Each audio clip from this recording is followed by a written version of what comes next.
Cool. That's why if people want to watch the VOD on Twitch, it's should be good. Ooh, isn't that? Okay, OBS is showing the right one. Cool. And I'm also streaming on Discord, so you can just join that if you want to. Yeah, I'm watching your screen thing on Discord. Yeah. Perfect. All right, let me make sure stream is good.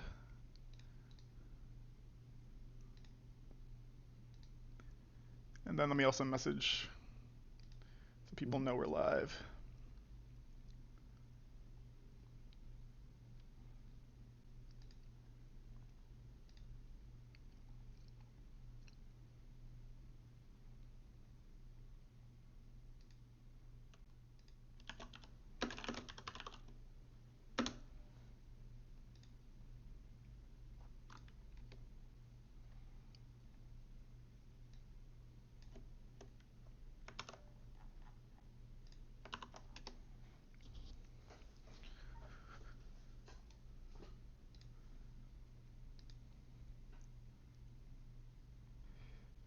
Cool, cool. Looks like it's good. Let me check. Cool. Looks like. All right. Looks like volume's good. All right. Let me message Tortugatron to ping, and then we should be good to go.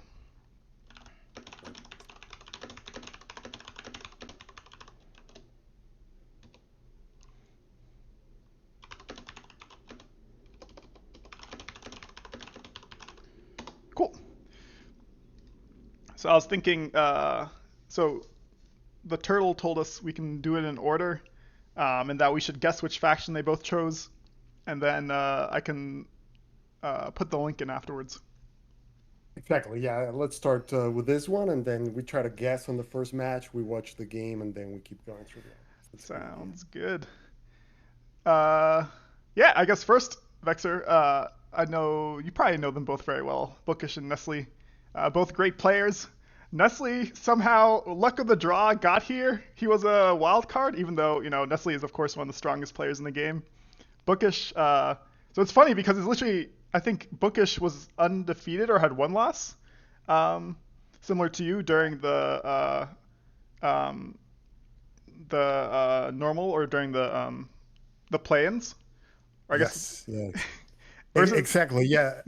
As you say, like this is I found it funny because it's like the classic Hollywood cliche type of story in which like the 16th player that got in with a raffle, like no one thinks, oh yeah, the lowest players, and then he just starts steamrolling. Even though, as you say, like he's a well-known player, like he's really extremely good. He won one of the last Turtle events.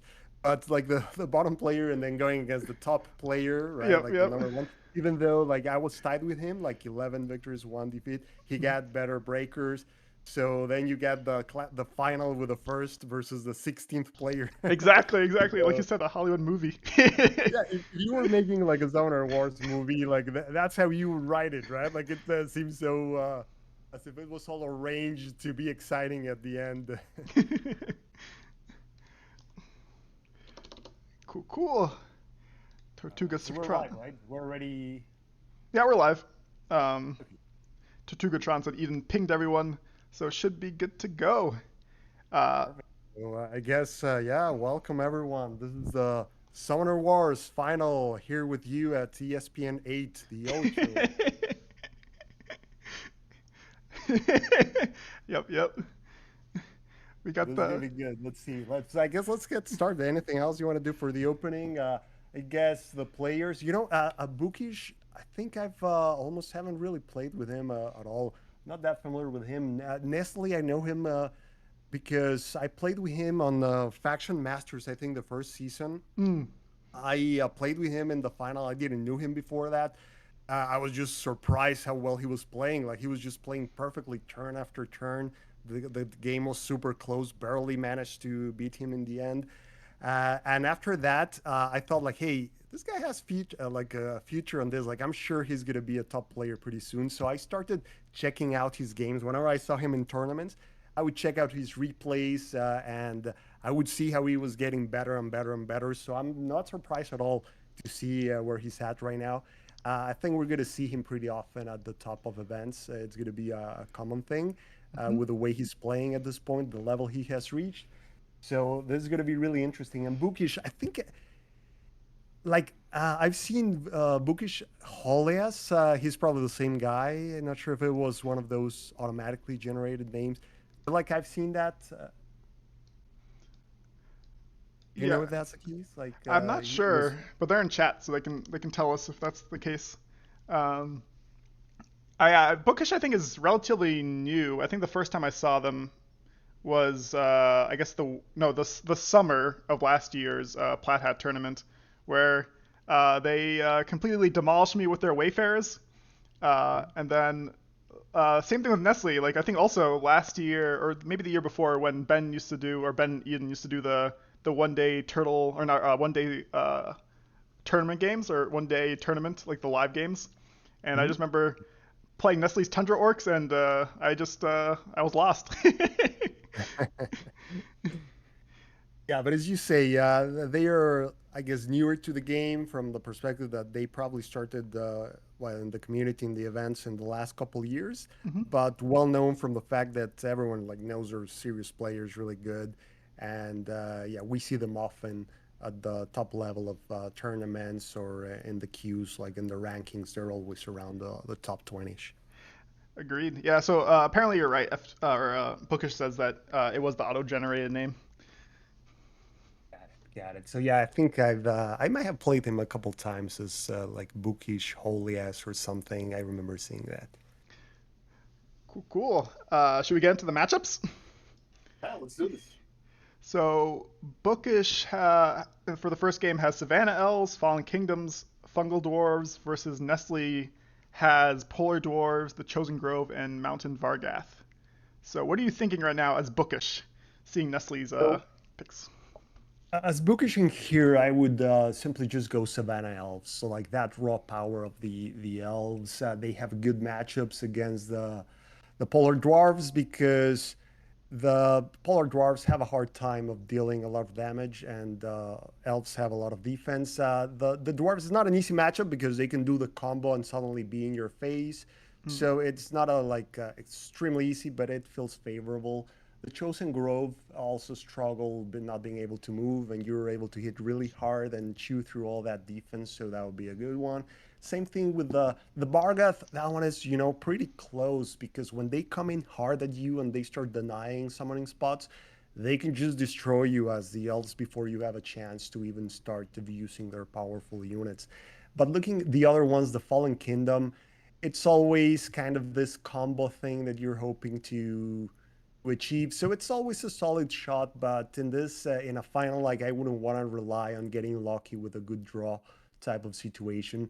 Also, the Polar Dwarves are not a good matchup for the Kingdom. Like it's not ideal. Same thing with the Chosen Grove.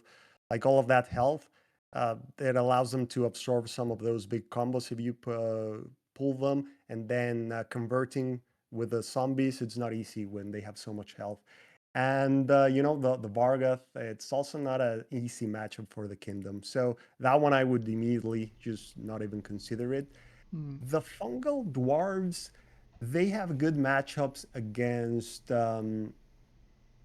all of those factions. Maybe the Vargoth could be the toughest one because they're able to just disrupt your diamonds. So that one is probably even at best for the fungal dwarves, but they do have a favorable on the other ones. But in here, as bookish, I'm thinking like, hey, Nestle is just probably gonna pick the Vargoth. It's the most versatile faction on the other end. So Hmm. I'm definitely going Savannah Elves just because it's like has a good matchup whatever he picks, and he's probably going to go with a Varga. That's what I'm thinking.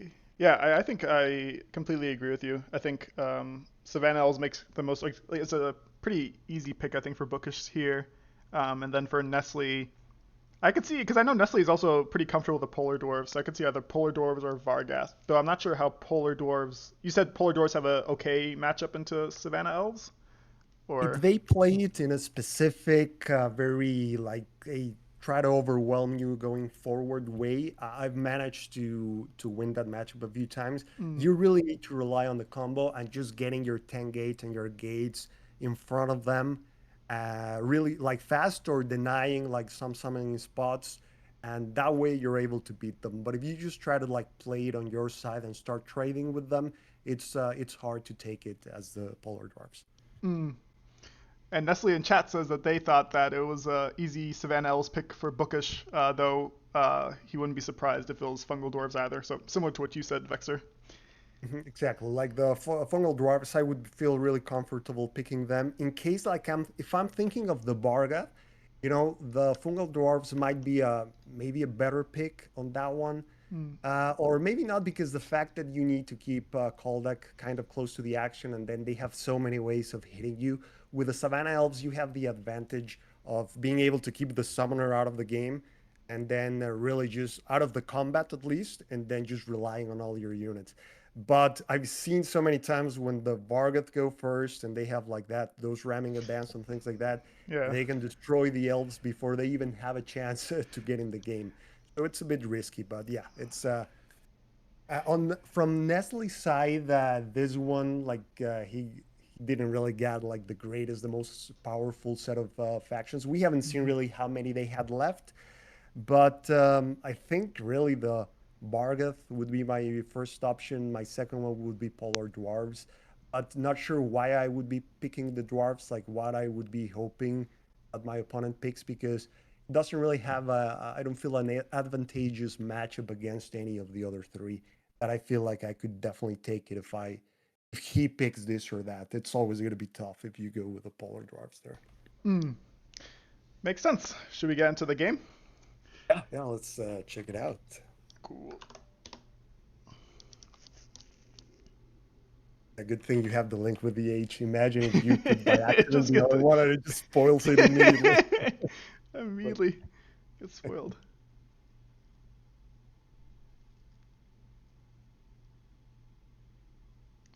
let's see, if it's the Savannah Elves, this is as usual like the critical moment of who goes first, right? Like with this starting setup, this could determine so much. Agreed. Especially in the non plat hat or non adjusted Savannah Elves. This All right, lioness. so let's see. A bit of a surprise there with the dwarves. Mm-hmm. Wonder afterwards maybe you can hear out like what was his train of thought instead of Bargat, like what was he thinking or considering there on that pick. It's still like the second best pick there, but it would be good to hear from him. Yep. I agree. Yeah, the only thing I can think of off the top of my head is I just have seen Nestle play Polar Dwarves a lot more than I've seen him play Vargath, but I'm sure he's great at both. Um, Oh yeah, that's it. That's true. Like a lot of players, if you're strong with one and the other one you barely play it, that's a good reason just to go with that one.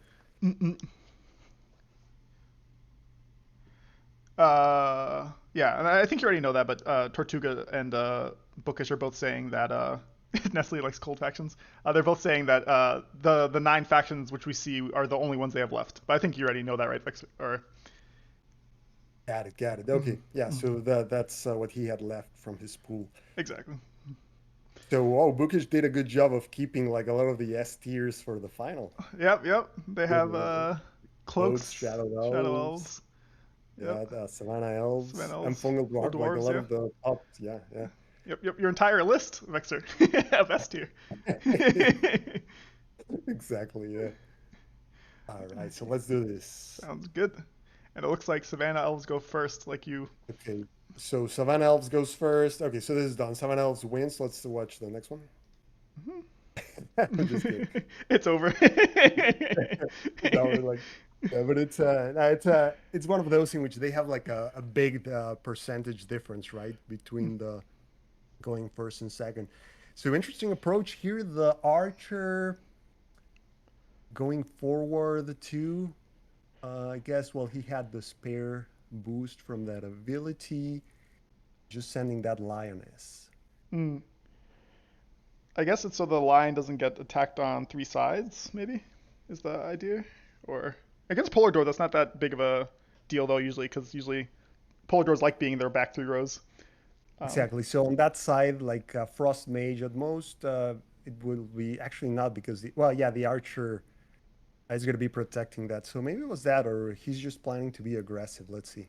Because this is in a certain way might be a good counter to what I was saying, that if they manage to do the combo early and just get into your side, the game can be over. So maybe Mm. he's thinking that, like, I'm actually not sure what will be the best way of playing it from the like as the Savannah Elves, so it will be interesting to see how this plays out.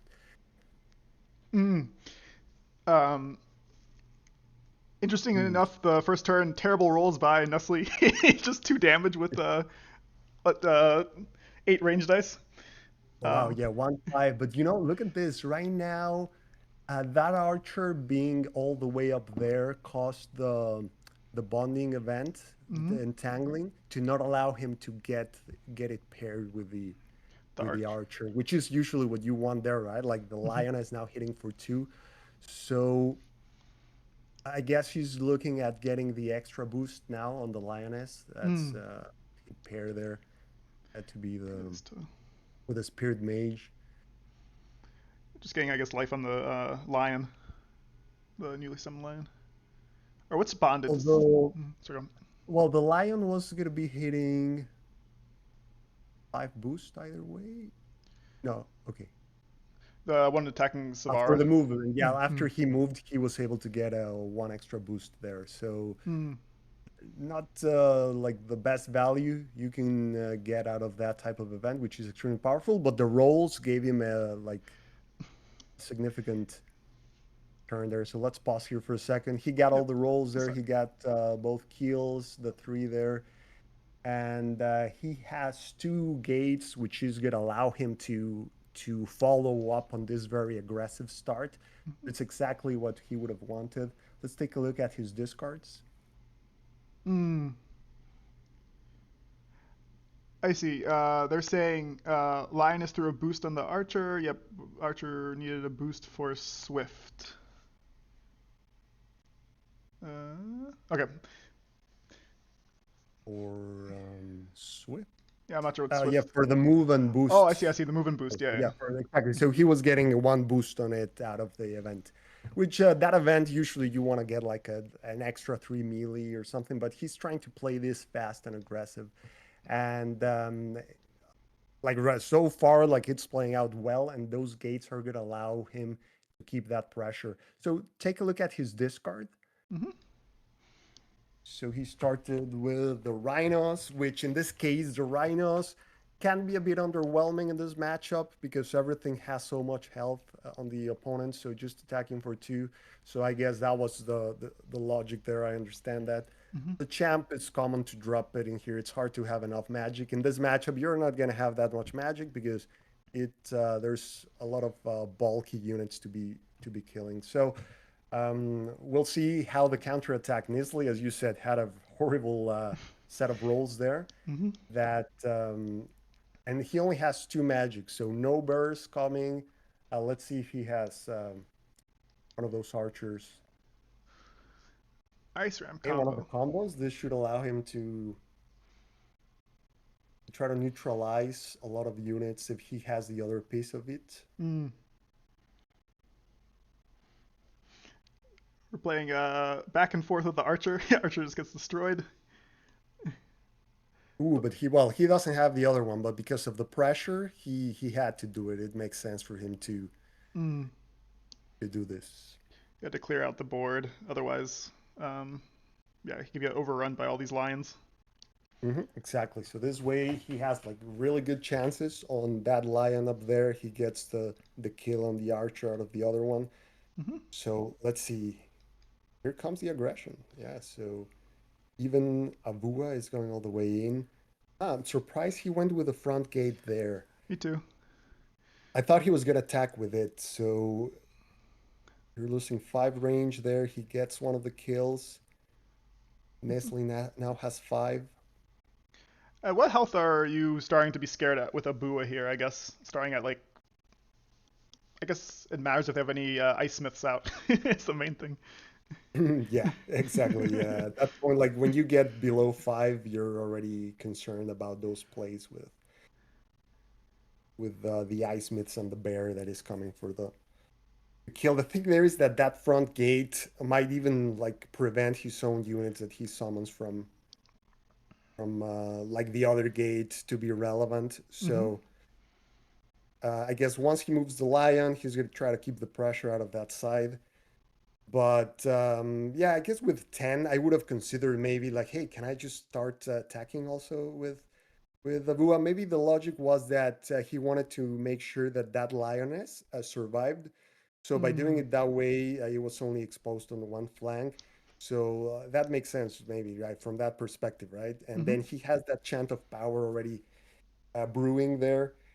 And with those lions, if they get big, the polar dwarfs have a very hard time bringing them down. Like they tend to have to spend the three attacks just to bring one of those down. So he's probably thinking on bringing the pressure in that way. So let's see how that plays out.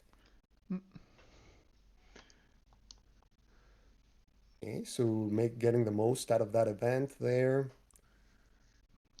keeping some pressure on Svara, and then on the new lion. Thing with so many lions, it's hard to keep them fed, Uh-huh. right? And A then with boost. boost, it's That's uh, a good way of putting it. Feed the lions with boost. yeah. Okay, getting the 2-4 there, the Mm. lion, getting the hit, and chewing up through that one. Now that archer there, it's gonna make it a bit harder for Svara to just be comfortable bringing down the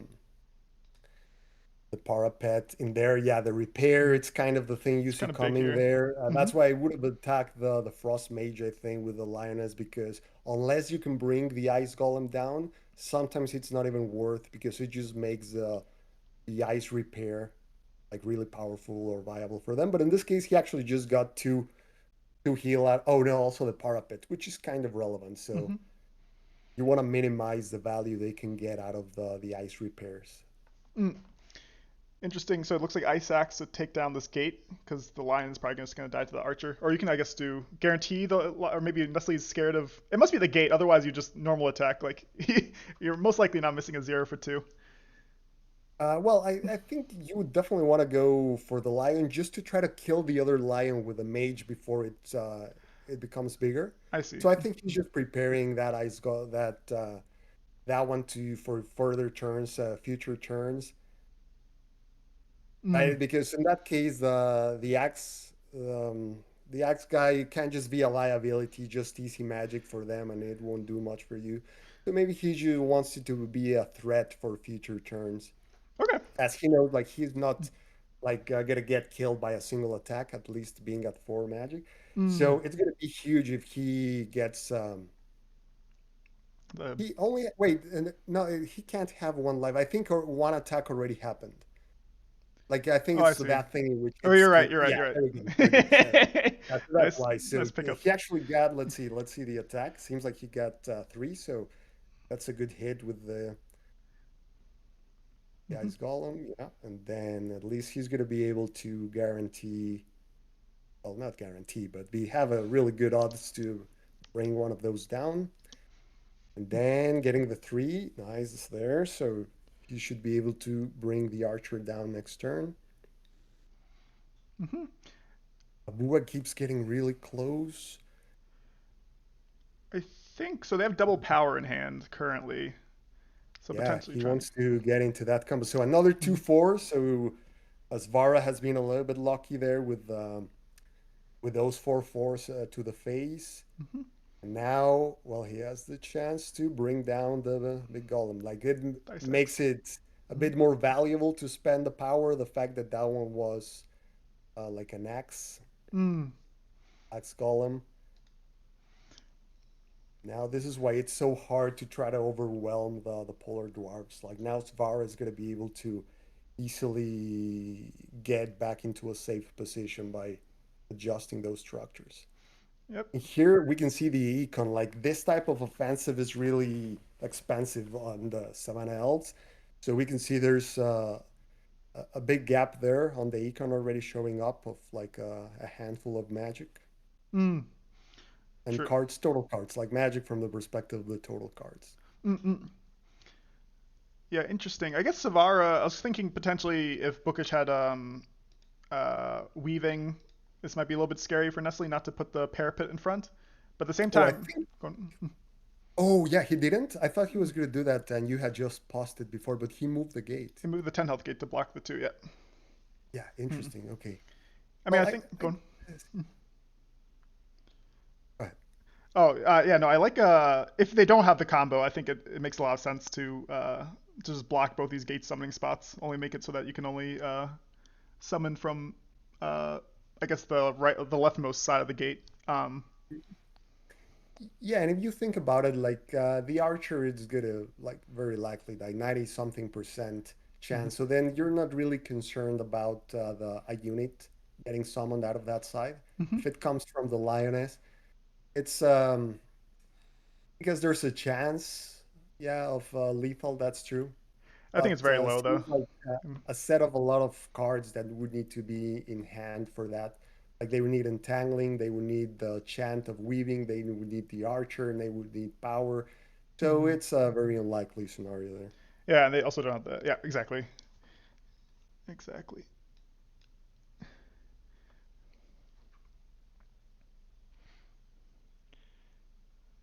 Cool.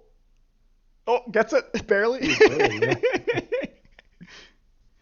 And then potentially some damage on a Bua for the first time. Yeah, he's even gonna get some on Abu. I'd see. Hmm. Yeah, like you said, like Torch saying, and you said you would need 3 cards out of the 5, and it's probably not likely. Um, we get the Rhino. I guess double attack the bear. Yeah, but the rhino, it's sorry, the bear is gonna be a tough one, 5/5, and then Ooh, ooh, cliffs. the parapet also means the 2/3. You usually want to Mm, get rid of those quick before they become a big issue. So that bear is gonna keep providing value. hmm. So Double with bear. this, like the econ is in a tough spot for Bookish. Mm-mm-mm.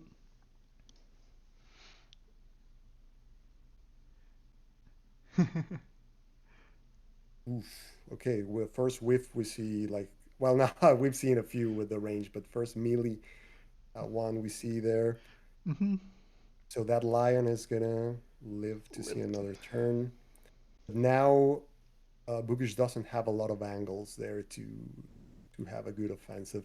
Ooh, the miss on that parapet Hmm. didn't allow him to be able to summon out of there. He was Yeah, the still combo. outside of the range of entangling because of Hmm. the position of Abua, even if he got the kill there. So it wouldn't have been lead. Well, no, actually, just the archer. Yeah, the archer would have been able to deal some serious damage, but still, the parapet not going down prevented that. Mm-mm-mm-mm. True. Yeah. It would have been how many dice? It would have been 6 dice, I guess. Yeah. Yeah, Mm-hmm. with the entangling between Spirit Mage and the Archer and the other boost would have been for like 7 dice, I believe. Like at least you would have gotten 2 boosts Mm-hmm. on the Archer, and with the power, 7. So it's still not the greatest odds, but Abu in that position, like it wouldn't allow you that. So let's see. Happens. I think he's gonna get some dice on that Frost Mage with the Archer not summoned on the back, Mm-hmm. and. Boosting up a Bua. Yeah. Okay, looks like a power turn. Yeah, power to So clear the power archer. for the frost mage. Mm-hmm. Okay. Ooh, that's at least he got the kill. It Yep. wasn't like a sure thing, just a 4 out of 6. And Hmm. even like that, it was a lot of resources just to get rid of frost mage. So seems like things are just in a really bad spot for Lucas right now. It will be hard to get back from this, considering that that was his last like big combo piece. Still has the entangling, but now at 5 lives, Vara she's able to take one of those combo Yeah. hits with whatever unit gets behind. Gets tricky. Both weavings are down. I guess you're trying to look for Rhino Lion assassination maybe with weaving. Um, With the oh, yeah sorry, with with entangle. entangling, Sorry. like kind of because now without the power, the best you can get is like a 2 attack with the lioness, but Okay. Yeah, so this is kind of the situation that you want to use that power for. So I was surprised he burned it for just a frost mage, right? Because at this point, you know your only way of winning is with this type of play, and Hmm. then you boost it with the other one, which seems like might have been a possibility if he would have hold Hold on on to the to power. that one. Hmm. Yeah. So now he's gonna go there. That one. Get Savara down to hopefully 2, but to 3 instead. So still lethal would be a lion. Ooh, gets Hmm. the dice on the gets the 4 for 5. Yeah, and Mm. that one was actually critical. Check this out. That opened up a possibility because now he doesn't have any summoning on that side. Mm. Any units, unless he can build some new golems. But if he doesn't have some new golems, that could be a problem for Svara, as now the retreat is blocked, and the other side, there's nothing to protect her. Yeah, no, you're completely right. It needs either some type of structure, I guess. Exactly. To So it's not hard really for Svara to have it, but now I guess there's an opening for Bukish for this to be a surprise. Otherwise, I think this is going to be really tough for Abua, unless he keeps rolling like 4 5s or 5 5s and bringing like big things down fast. True, true, true. Yeah, the But yeah, range dice there's so doesn't. many ways for Svara to get out of this situation. Mhm. They do have the gate. Okay. A lot of them is there. Yeah. Smart attacking with Yarmund. The range dice, even at 1 health, I both of us have missed that multiple times. Mhm. Yeah, yeah. You wanna? Oh! Oh, my God.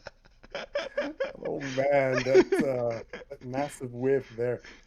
But that positioning with Jarman was solid there, making sure that there was no way of getting back to it. Mm. So at this point, Avua is just going all in. Really can't be afraid anymore about getting hit. Hmm. So let's see how this plays out. So he got the unit on the back. Ooh, for almost the 5/5, but then he has the Rhino to bring that down. Barely, but Svara will have to hide, but that's kind of their specialty, being able to protect Okay, themselves. So brings the yeah, that's what they do. They just build a fort in a second. the classic Nestle dice.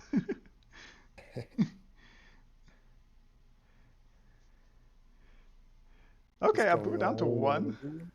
Hmm. So is there? Oop, before this turn, is there any way Abua can live this turn? 1, 2. I guess you have to put the Rhino in front. Yeah, the Rhino could be in front, but then it just gets attacked and on the sides and Mm-mm-mm. kill. So yeah, I think this is it on this one. He just went all in that position. And usually it's hard to try to overwhelm the Polar Dwarfs this way.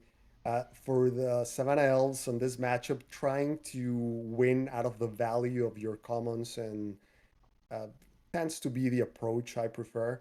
And actually, my concern is that they overwhelm you with the events instead of, Mm-mm. because if it's just like a swing by swing, I feel like the range game of SC is Mm-hmm. able to bring down those frost mages and then forces them to start having to bring those golems and those bears to you, which you can bring down quickly with your other melee units. Mm-mm-mm. So yeah, it was an interesting approach, like the gamble he took there, being aggressive. But yeah, it was gonna be hard for that to play out with how quickly Svara can suddenly just protect herself from all sides when you think you got her surrounded or you have some pressure on one end or other. GG's. Fun game. So yeah, yeah. So that's the first one. Goes for Nestle Polar Dwarfs. Mm-mm-mm. Congrats, Lizard 1-0 Bear. Yeah, no, cool, and great job by both players. Yeah, it was an interesting approach by Bookish, pushing up at the beginning. What do you think? What do you think the? Do Do you think do you think there was a key turn, or do you think that Bookish spent just a lot of resources because they spent both powers on basically clearing units because they started falling behind Hmm. on board presence. Um, Yeah. No, I think it wasn't like any specific turn we saw.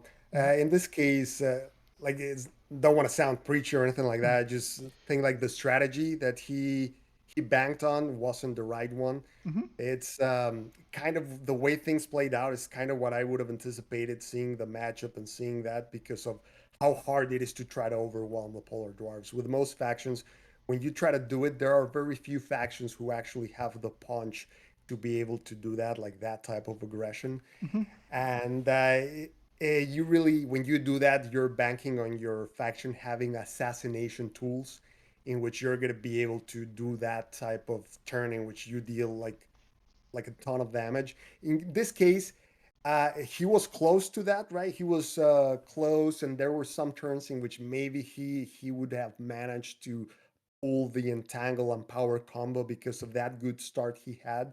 mm-hmm, But it's hard to pull off. I think the closest he was when he pulled the second power. That would have been the point in which he might have had a chance. Like, let's take a look at that turn because yeah, the turn after he might have had that play with the lioness and the rhino and the entangling plus the reach for the power to win the game. Right? It would have been like 8 melee on 5. mm-hmm, So I was surprised when I thought he was hunting for that opportunity with how he kept going forward. He was already all in at that point. There was no point in retreating and trying to play econ. And seems like he might have gotten the chance, but the rhino was not in his hand yet. mm-hmm, And not, but I mean, you kind of try to play around that because you know it's your last out, like the entangling plus power play and the lioness just needed to survive. So let's see what he did in this play. so it was a weaving with the archer to get the double attack with the lion. And keeping the lion in a Or safer position. archer. Yeah, Mm-hmm, so that. mm-hmm, But the thing here is, this play makes sense because he kept the lion safe because he knew the lion was needed for the finisher. mm-hmm, But the thing is, once you play the power, then you're kind of foregoing that finisher play with a big combo and a lot of damage. You know you're gonna be drawing the rhino, right? Like you know he's coming, you're guaranteeing it coming out. So like the play he made just made sense mm-hmm, by keeping the archer there as a shield, finishing the bear, putting some damage on the other one. But you really don't get anything out of the kill on the frost mage by spending your last winning condition. Even the summon event, I guess he used the summon event maybe for the extra boost. At that point, it doesn't matter if you discard it for magic. You know you're gonna get the kill on the bear for the second magic. All you need is that second magic for the rhino, and then you know you can reach Svara almost anywhere on the board.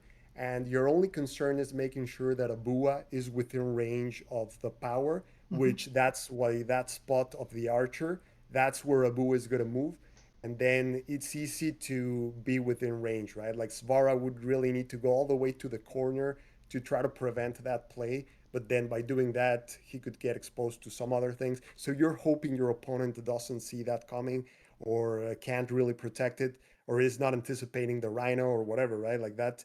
But that's a play that gives you the game. And I guess I wonder what Nestle would have done if the turn ended that way with power in hand. Maybe he would have played around it to mm-hmm. make sure that doesn't happen.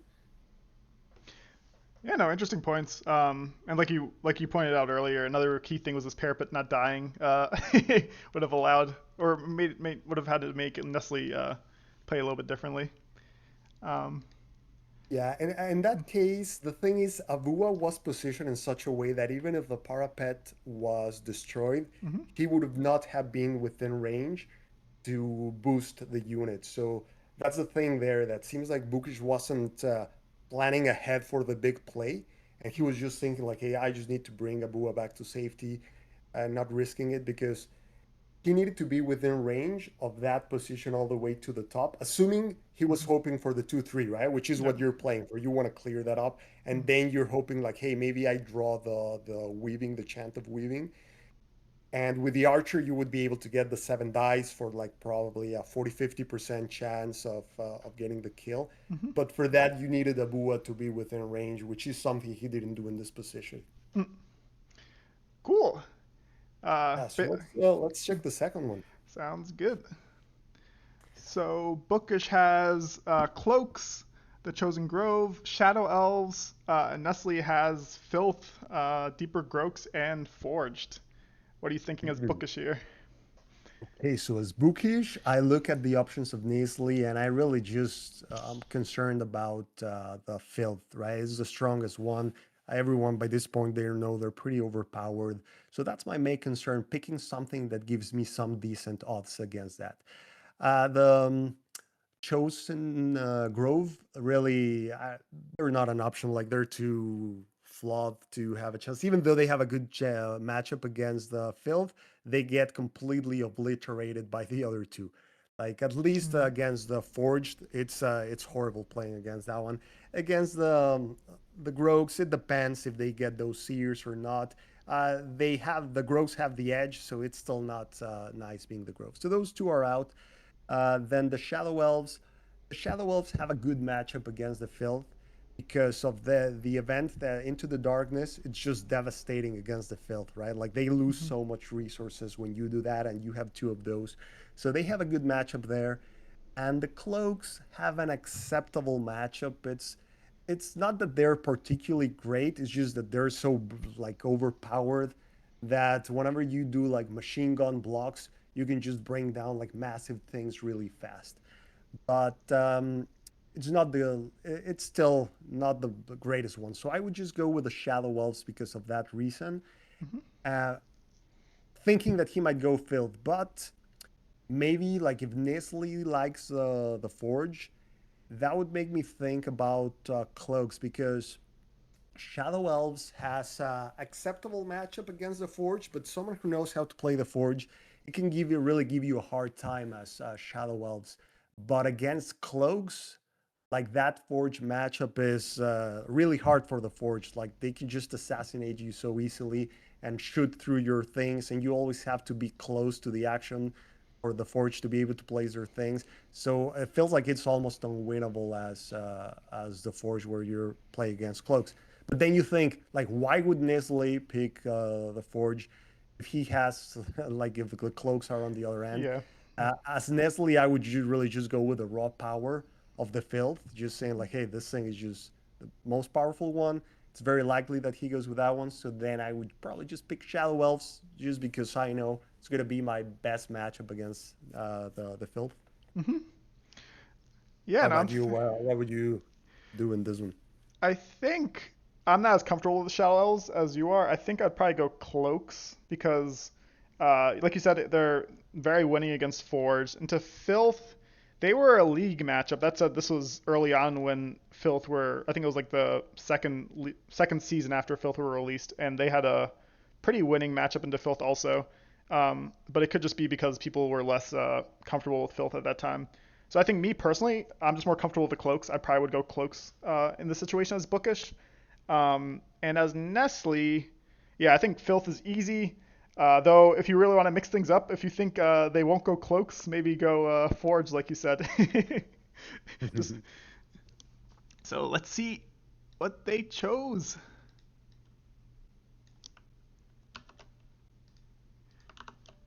Oh, let me try a new tab.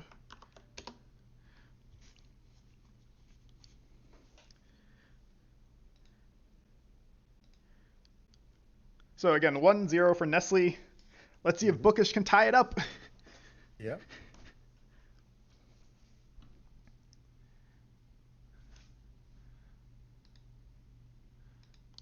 Oh, so Oh, look at Grogs. that. That's throwing the surprise there with the Grogs. Yeah, neither of us predicted that. Yeah. Cool. Uh, And yeah, the cloaks in there, it's so close between cloaks and shadow elves that many times you can just pick based on which one you're more comfortable with, like which one you know how to play better. Hmm. This matchup is, I think it's just like leans to the to cloaks, Hmm. but the cloaks at least they have some way of trying to threaten those mechanists on the back. It's hard because you need to get the seers really close. But yeah, I would say this one leans at least slightly to the cloaks. Yeah, it's an interesting matchup.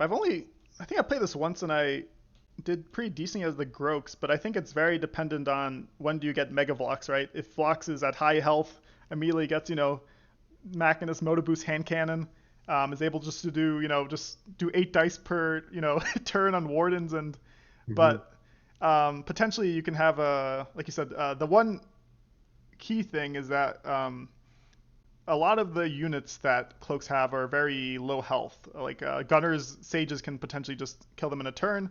With strong potion, potentially kill snipers. And like you said, if they're one of the factions, especially with a seer, if you're able to boost it up enough, able to get that pesky machinist in the corner with. Um, are they able to go through gates? No, they're not able to, right? Yeah, not through Gates. gates. Okay. So maybe You mean wait, which ones? The the seers. what you talking about? Oh, the seers. Yeah, the seers are able to go through anything. Yeah, they Anything? can. I forgot how broken It they're. just spaces, yeah, different spaces.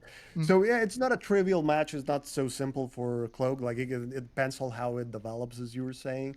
mhm, But in here, this is the type of matchup that I would try to be aggressive with blocks. Right, you want to get blocks into the action, and mhm. so let's see how it plays out. Sounds good. Nestle, before we start, says that they honestly thought that would be Shadow Elves, and that's why they picked the Frogs because they thought it was a better matchup in the Shadow Elves than Filth were. Um, plus, it doesn't help that Filth have a good matchup into any of Bookish. Don't have a good matchup into Bookish's picks. Even keeping in mind that they're busted. Yeah, it's one of the most unfortunate situations where you have Filth, but then you have 3 factions which are doing pretty decently against the Filth. Even the worst faction. Exactly. Yeah. Yeah, exactly. Even the worst of the three. That's true. The growth against the Shadow Elves, I mean, they used to be good when they were broken, like when they had the pre-nerf. But now with the nerf, not sure if they're really that great. I Mm, guess they can be because it's hard for the Shadow Elves to really get to the back lanes, and the Seers they could help you get into the swings there. But the fact that the Shadow Elves are able to just get the targets out after they use them, mhm, I would say still it's a heavily favored one for Shadow Elves, at least slightly favored at least. mhm. But there was really no ideal pick for Nestle on this one again. Like whatever he picked, he was going to be at a slight disadvantage at least. Mm-mm.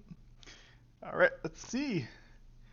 Cloaks go first. Do we get the machinist to the corner, or do we get the bookish aggression? We see the bookish aggression. Okay. Yeah. He has the other Machinist in hand, so it's better to try to get those kills. You want to Mm, make sure you get that, well, that Mystic, so get some good odds there, and then get the 3 attacks. So it makes sense to do that. He only gets then a 1/3. Let's see if the sniper. Oh, look at yeah, going for Heka. Much more valuable though that damage on Heka than the Warden right at this point. mhm, So good move there, and then even protecting the Machinist so that they don't really have a lot of great targets here. So Nestle doesn't really have a seer in hand. Just goes for that counter attack, only getting 2/3. This is really hurts then mhm, where you expose the summoner, but then don't even really get the kill. The only positive on his side is that he got like a decent amount of boosts to start doing something with them. So it's hard for the cloaks to kill those wardens without providing them a lot of boost. mhm. So Yeah, let's see interesting. how hard he gets hit back now. Yeah, no, definitely. I think they were hoping that the sniper would die. That way they don't get double attacked. Because other way it would be a little bit hard to. With this warden here, Hmm. you can't go for out of the shadows, I guess, or surround on Hecatea because you have to attack the warden. Um, Yeah. Hmm. and then the gunner to attack Hecatea would have to move up one, which means that a sniper would not be able to hit Hecatea also. So, Exactly. yep. So now, let's see. It's probably going to be at least. Oh, wait, is he? What's happening? Oh, He's he's going for surrounding. the denial, for the gate denial. I see. Yeah. So, Very oof, cool. another bad roll from the Gunner there. It's a Mega Another Warden. 1-3. Yeah, that Warden now it's going to be Oh, around for the turn. again. One by one. So instead of going five on Hekatia, he's going for that like denial. But at this point, Hmm. let's see, it's going to be a tough one. Because he's going to have the means of just cleaning those out, and then you Oh. can't follow up. Oh, unless that keeps happening for him. Yeah, because you'd have to expand either a gunner or moto boots to block the skate spot again. But Exactly. That's why I felt like it wasn't like a winning proposition there. hmm. Like even the mechanists, like they have the means to clean that up, but he Yeah, true. doesn't get the 4-4. So now the mechanist gets a chance to do that 4-4 back. Hmm. Now he's gonna have to find a way of following up with the aggression. Get out of And shadows. oof, that out of shadows with the surviving sniper. Hmm. It's going to give him an opening to keep the gate denial going on.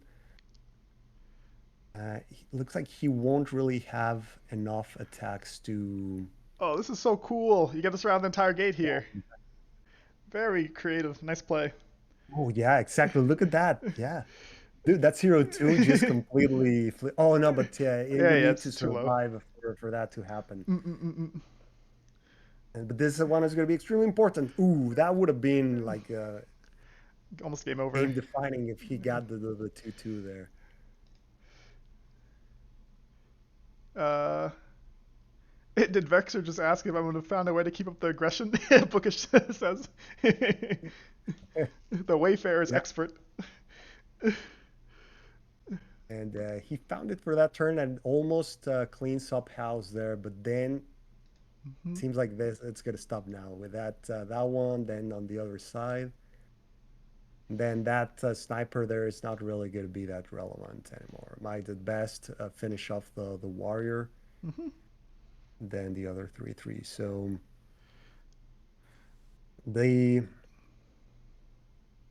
they do have the means to play defensively. So unless you're bringing blocks forward and planting forward gates, Hmm. just going all in that way into the aggression, it's a tough proposition. It's you're kind of feels like you're real hoping to get lucky with some rolls or relying on those type of events to be able to sustain it. Mm-mm-mm. We got the Okay, that gunner at least is gonna allow him to keep putting pressure on the front spot, and mhm. this time he might have enough moves to start bringing blocks into the action. So he's still not out of the game. It's just like the the plan he was doing is just having a little bit of Some hiccups. trouble. Exactly. Yeah, but he's still in it. Yeah, He gets this 2-3 and gets. then finishes off the warrior there, Hmm. sends the mechanist there. So the pressure is still there. Oof, Gets. barely. Okay, he gets that. So he needed the second magic. And now gates is exactly what he needs. So now with those gates, Hmm. with that gate, he can threaten like blocks moving forward and then the gate to keep pressuring there. Mm. So Hekatia is feeling it. He knows he needs to defend those gate spots. So coming forward here. It's funny that the actually maybe with the Mystic you can get the sniper if Hecatea hits the 444, but Yeah, potentially the sniper lives another turn. yeah, it's hilarious. That sniper is the Iron Sniper. Like here, it survived for so long. It's funny. We get Swift Potion, the best, one of the best events in the game, if not the best event. Mhm. Exactly. Yeah. So the 4-5, this would be game defining. Mm. Oh, so close.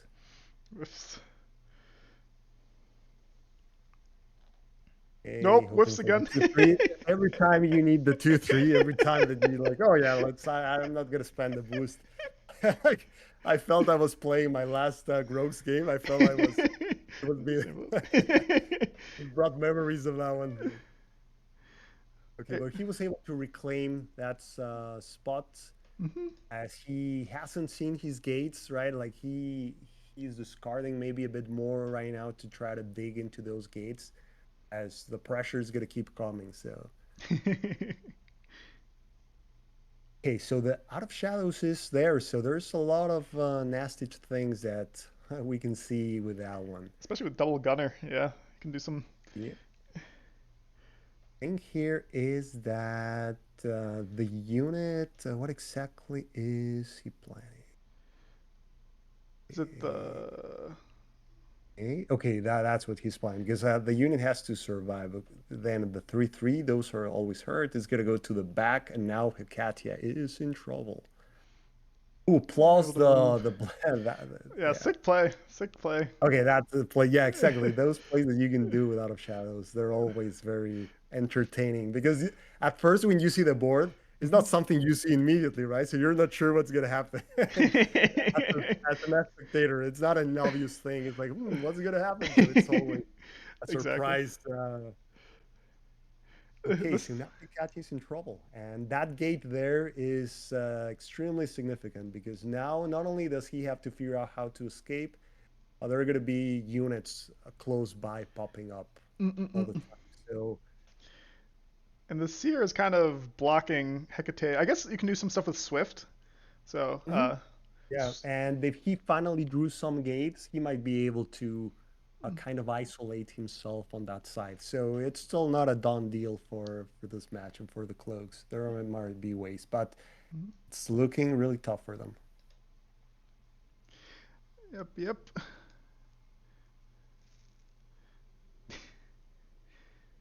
Let's see how they do it. Okay. Mhm. Oh, maybe he's gonna try to counter kill, like saying like he probably. Oh no, there it goes. I thought maybe he's just gonna go away, like Colin. oh, hoping he survives like a five. That would have been a tough one. But, But does draw the let's gate.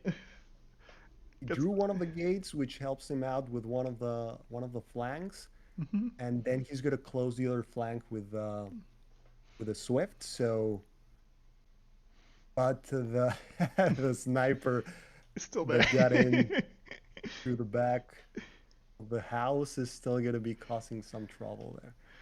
Yep, yep.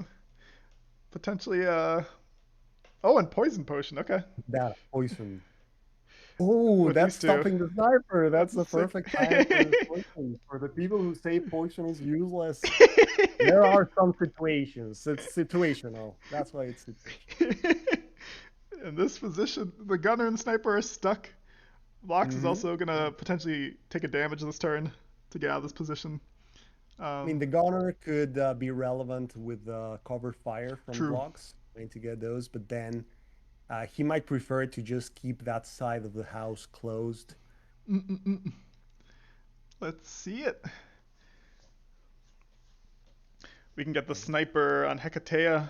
Um, no hand cannon, sadly, but can definitely get some more damage on Hecatea if Bookish wants. Ooh, and like you said, can use the cover fire to push Yeah. Vlox up. Um, Okay, so he barely got the kill on that one. It would have really hurt if he didn't get that. And then getting some, like 2-3, mhm. like the average there. So now Katya is in a bit of trouble. Danger. The only thing is that there's still the sniper just cannot move because Yeah. of. uh, And now it's gonna go down, and like his position is not bad here. The thing is, the cloaks they have so many ways of getting at you that it's still gonna be tough for him to be able to hide her. But let's see. agreed, especially dull moto boots. Yeah, yeah. But now the gates should be coming. Like Mm. he's likely to have, if he has one of the gates, he can lock himself in pretty good. Ooh, it looks like he did not have it, but still has the Swift Hmm. Last boost, or to get into, yep. yeah, into like a decent position. No sniper fire.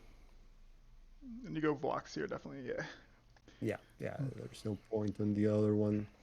So blocks is not at such a comfortable position now. Like he's at that point in which like a double play, like double attack with like a strong potion and swift could kill him. So Ooh, okay. let's see. So The getting it there, moves. yeah. Yeah. So A ooh, sick and then play. Sin, and then moving to the other side. Hmm. Oh, Can't. The warden's in a good spot to prevent this though. oh So. yeah, the warden. Yes, Mm. yes, protect there. But then, well, at that gate there, I don't know if it helps. It might help them a little bit more. They're just gonna block that spot. This could be very funny where, I mean, blocks, you could do the Sin and then slowly push up Sin. There's like a timer on Yeah, that's Hecateus. what I'm thinking. Like he might be thinking of just completely taking over that side to just sin him to death, Oh, right? you also Because by have putting Dagger, right? So you can. Sorry, go on. yeah, yeah, exactly. Mm. That with dagger, that way immediately Sinsin gets back, and the next turn blocks can be Sinsin, so he could be one turn away. So all he needs is to have four magic by the end of turn, and let's see if that's possible. So, Mhm. did we So, already see one attack? We saw a kill on the warrior. He might not have a way of getting to four magic this turn, but it's just mhm. a matter of time if he takes control of that side. Yep. So, okay. This is an interesting game. It is a. Yeah, this one is extremely.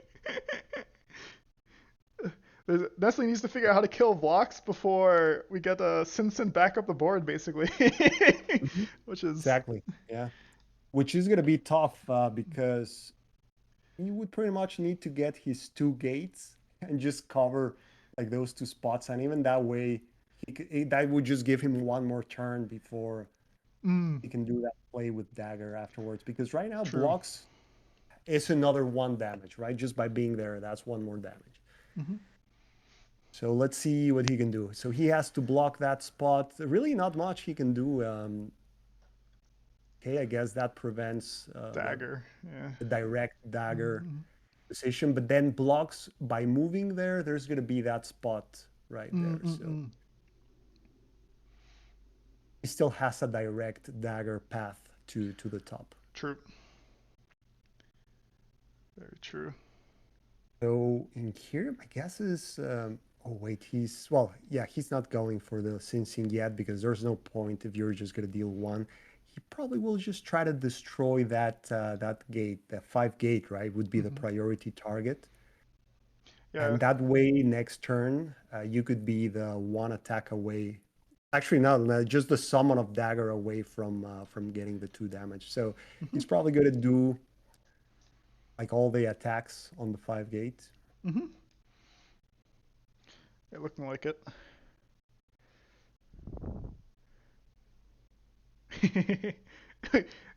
Oh, the other factor though, it doesn't. Stinson has too much health, but potentially this poison potion, double poison potion, could prevent Stinson from doing anything for an extra turn. But Stinson's pretty healthy. They have enough health to move up the board. Look at that. The gate might survive. It taking all the. Oh, Oh, he blast got roll. the 2-2. Okay. Mm. Yeah, that was how much? Like 4, 7, 8, 9. So he played the smoke bomb, I guess, to. Not sure why. Was The he seer, I'm thinking of a guessing they're afraid of but the no, the this end of seer turn. Yeah. wouldn't have. Actually, at that point, you would have played it on the gunner that has one life because the seer would only Mm-hmm. be able to attack two away. Yep. So, not sure. I think he might have just wasted that one. But either way, he really just needs four magic for Mm-hmm. the finisher play. If Nestle doesn't have the other gate to do the same thing, Mm-hmm. that would be game. Yep. Let's see what Nestle has. All right. Swift potion. Oop. Okay. So, what can he do here? It He's looks like gonna it's kill. it looks like it's over. It probably is. At this point, there's not much Nestle can do. He's just probably playing as if dagger, maybe hoping that It's it's not not. a one. It's a But bluff. I guess he sees what's coming at this point, and there's Hmm. really no way of stopping it. Yep, yep. And sick play. What a. Yeah, that was a nice way to finish it. Like really, really nice one. Yep, yep.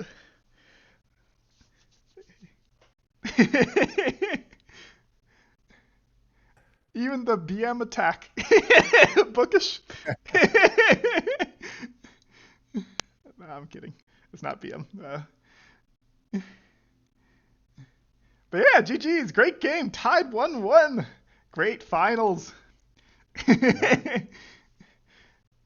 So what did you think about that game, Vexer? What do you think? Do you think it was a? It was very creative. I think both, especially the second Out of Shadows, was nuts. The first Oh one, yeah, that was it was a beautiful play. I think Cloaks in this game took that aggression a little bit too prematurely on trying to deny the gate spots because unless you're totally denying them the ability to summon, like even if they summon a single unit, mm-hmm, that might be all they need on that turn with the way the board was set up. And you were going to be sacrificing a lot of resources. You were going to be not doing damage to Hekatia to do that play, right? We thought he was going to go 5 to the face of Hekatia with a conservative play and just covering the front spot. So if you go back to turn 4 mm-hmm, or so, I think it was around that time when, like the turn before, just turn 3, this is the point in which like a traditional conventional play would have been gunner to Hekatia, sniper to Hekatia, mm-hmm, machinist blocking the front gate spot to deny like that front positioning and keep the pressure. And instead of doing that, like yeah, you don't do those 5 which are critical to the summoner, and then you're banking on him like really losing a lot of momentum by only being able to summon from the back, which is really not something that's going to happen. Like as we saw with the warrior, he even got the possibility of cleaning up the mechanist in a single attack. Like he could almost with a 4/4. The sniper on the front spot, he was going to die unless some magic happened with a 0/2, which is exactly what it mm-hmm. happened, right? Like that's the Yep. funny thing. Like, but the thing is, the 95% of the chances, the times you do that, it's not going to happen and the sniper is going to die. So unless as the cloaks, I already have the gate and I'm already planting some forward spots or at least like the third row to try to keep some pressure, Mm-hmm. I feel like this path, it's very likely that I just end up getting killed, all my units up there, and I don't have a way to keep the pressure. And then they just capitalize on that econ advantage to try to win that long game. So I would have focused more on the Hekatia dies and then just try to get the pressure with blocks getting closer to start shooting those wardens on the sides or doing those type of plays Mm-hmm. until I can do the big play with gates to the front or the out of shadows, because up to this point he also didn't really have out of shadows. And it's funny right now, Dagger, we didn't notice that he had been holding it for the whole game, Yep. which is something you do, right? Like there's no reason to discard it, Mm-hmm. but we didn't notice like he had just been waiting for the right moment for it. But because he had to keep the pressure, there Mm-hmm. were always some other units he had to keep bringing on the board. Yep, agreed. This is an interesting turn actually by Nestle. I would be curious. I mean, this is one of the features I would love to see Nestle's hand here, because I think this turn. I mean, Nestle must know that they're going to get hit. Unless, I mean, of course they're hoping for the 4-on-3, or the 3 for 4. But at least you know that the gunner is going to hit you next turn. So and potentially bring Hecate down to 8. So interesting turn Mhm. by Nestle. Like I said, I'd be curious to see their hand to. Like it's just a bunch of potions and they just couldn't do anything. um, Exactly. Yeah, yeah. that's what I'm thinking. Like it would be interesting to see because for him to do this play and have to expose Hekatia this way against cloaks, which are an assassination faction that if they bring you a little bit down, they can just finish you off then with a single play. Means like he didn't had a mystic, he didn't had a seer. He like not the seer for sure because the seer could attack the machinist without having to get close. The mystic could attack the machinist without having to get close. Mm-hmm. Maybe just the warrior, and he didn't want to do the warrior because with that one, you're like risking then the machinist just shotting Yep. the 4/4. So maybe it was just the warrior, and that's why and just some events or things like that. We can ask him afterwards. Yeah. Yep. Yep. Definitely. All right. Great game. 1-1. Can't ask for better. Should we go to the last game? Oh, let's check it out. Let's see. All right, so Bookish has. So Oh, you want to let's go? see, Bookish. This is the worst out of his three other ones, right? Like Hmm. the Goblins, which is, I mean, they have a puncher's chance of always like scoring that knockout victory, but I wouldn't want to bank on that on the final. Then the Grogs, which we know they're a decent faction, a lot of bad matchups. It's really, I wouldn't want to risk it. Let's see what he has. With what he has, the Goblins, it's probably a close one because you have a lot of defensive measures. So, and you have like units with a decent amount of health. Hekatia doesn't need to be in the middle of the action for the faction to function, meaning they it doesn't need to be attacking, as the goblins can assassinate you, trap you really quick. Hmm. So that could be a decent matchup for them. Then the Fallen Kingdom, it's a good matchup for the Grogs because they have the Wardens, which make it hard for the Fallen Kingdom to do the like a combo kill with those warriors suddenly showing up on your side. They show up, but then there's a Warden protecting you, so that's a decent matchup. And then the Storm Goblins, it's also a good matchup, I believe, for the rogues Hmm. because you can just hide Sears behind gates and still be relevant in attacking. Hekatia can be on one corner and your units on another one, and they can still be playing decently without concerns. And you want to play all the way to the back of the board, which is what the Storm Goblins hate, right? When you can Yeah. just hide. So, you know, the Grogs wouldn't be a horrible pick here. Hmm. The other option out of just the like power, which would be the obvious pick, is the Vargath.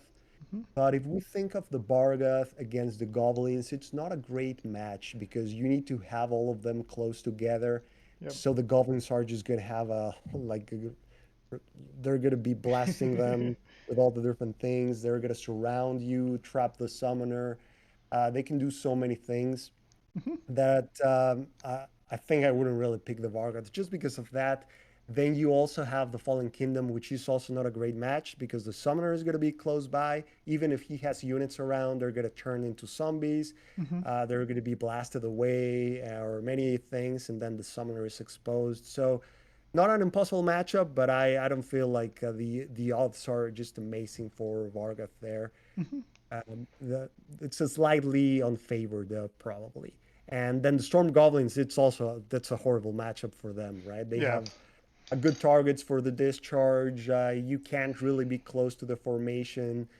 You have to be relying even on your ranged units. They're going to be sapped little by little because they'll need they're going to be connected to the unit in front, which is then going to form a chain. So I think against that lineup, the Vargath wouldn't really be what you want to go for. And if we see the Cave Goblins have an acceptable matchup against the Sand Goblins. I remember that was the league matchup like a long time back when I played on the league, and I tried that one a couple times. But it's not easy because they're able to build structures. So suddenly they just protect themselves just like the polar dwarfs when you think you're about to get them. And those two fives are not that easy to deal with. So that one favors the Sand Goblins a little bit. Against the Fallen Kingdom, it's a horrible matchup because of the zombies. Like they're going to be just really hard to deal with. And same thing with the Storm Goblins. Like don't even start with that one, right? Like it's Yeah. not gonna work out. So I think Bookish might have just gone with the Grogs because the other two, I think it's pretty apparent that you have horrible. At least a lot of the potential lineups are really bad for you. So the Grogs seem to be the way to go against that lineup. Mm. From Nestle's perspective, the Sand Goblins are the strongest one, just like pound for pound, Hmm. and they might also be the best bet against the Grogs, Hmm. right? Because the other two think they would have a hard time against the Grogs. With Fallen Kingdom, you always have a shot because of the crazy things you can do, or you can just overrun them with zombies eventually if they keep coming back. So it's always there's always a shot. But having the Sand Goblins there, I would definitely go with those if I was Nestle, just because the even if they play that defensive game, which the Sand Goblins sometimes have a hard time dealing with it, uh, you have this pressure that you can bring with a tank gate, and Hmm. that makes it hard for them to just play defensively all the way off the back because you can get in on their face or just play that range game with your like two attacker with the wrenches attack, and then you have to send one of your expensive units to me, and I'm gonna blow it up next turn, right? Yeah, So yeah. unless the Sears get online quick, Hmm. then the Sand Goblins can just win the range game. But if it activates those Seers, then the Sand Goblins can be the ones that have like are in trouble and need to start wasting a lot of resources to go forward. So I'm anticipating we might see Grogs versus Goblins. What do you think? I agree with you. I think I would choose if I had to choose for both of them. I'd probably choose Grox as. But I guess you could make an argument, like you said, for Mount Vargath. It's just that some of these matchups are terrible. Um, okay, yeah, I think I'd probably choose Grox as Bookish as Nestle. I'd probably choose Sand Goblins. That said, knowing these two players, I think Bookish is definitely not choosing the Grox. I'm expecting to see Bookish, who likes playing more aggressive, either choosing the Vargath or the Cave Goblins. Um, Nestle, I know Nestle is not the most comfortable with Storm Goblins. So I'm assuming either Fallen Kingdoms or Sand Goblins. I've never seen them play either, so will be fun. Will be a fun match. Yeah, let's see. Let us see.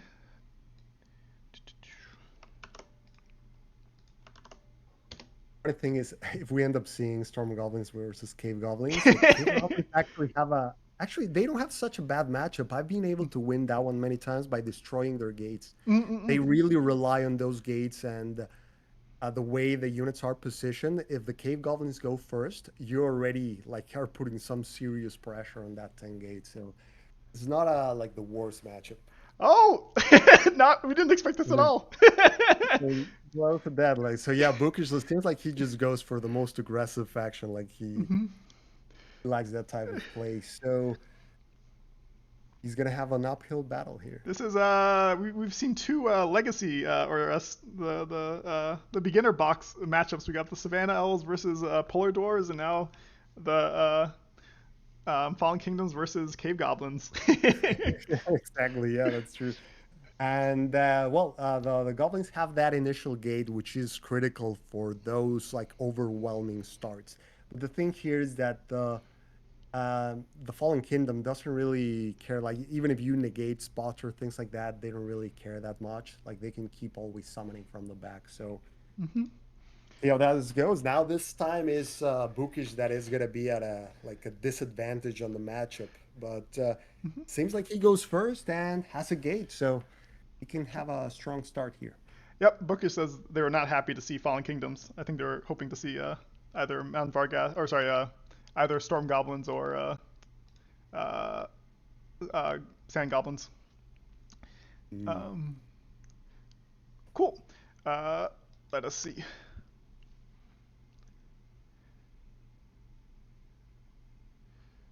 We're getting the Klinger on a run. Okay, so let's see if he gets a 3-3. This is an That's it. interesting matchup. Wait, what Oh, happened with his gate? I think he forgot to play the gate. yeah, it's actually interesting that I guess waiting. Oh, wait, what's going on? I thought he was gonna change like sneaks up to the front to maybe the next turn plant the 5 gate. Hmm. I guess he might play this one like a little bit different. The Goblin's not sure why he would hold on on it. Like, we'll see on the next turn. Hmm. Yeah, keeps onto the gate though.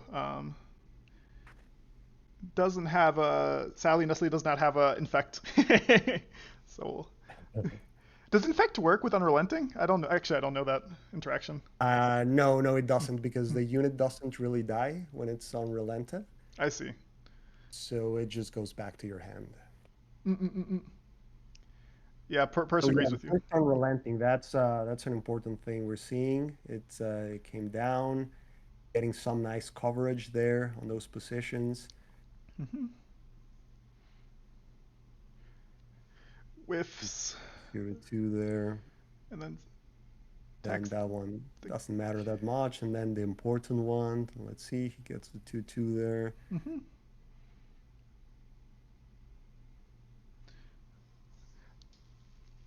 And decides not to. Makes sense. You're probably afraid of some crazy sneaks Yeah, blood summon. it was probably not worth it, right? Like Mhm. he was not gonna be killing anything with it, and then you're just exposing sneaks to like the big blood summons play, and then just getting like hit for a ton or even killed in a single turn, like with a couple, like just one more warrior there, he could have Mhm. end up with like 2-5-5 or 6-6s.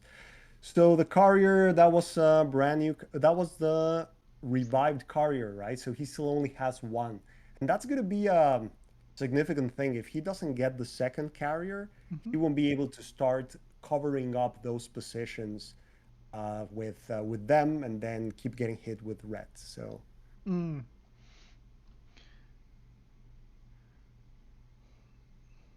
The worst part is also you don't get any magic from it. Oh, they do have oh it. no, he Okay. got it. Okay, you had just stopped it before Right that. I before. thought it was Mhm. not the case. Okay, gets the double attack. We see the beasts. Eater still in hand. There's a chance, Vexer, that we see.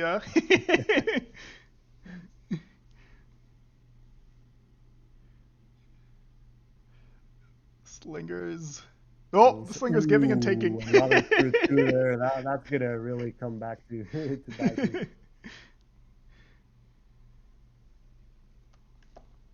And And not even can. risking the three on the other carrier, right? Like if you don't get those threes, then you feel like you just wasted your attack. So True, true. he's Yes. going for the gates. Hmm. We get the first Pyre summon, or first Pyre of the game. Mm-hmm. Yeah.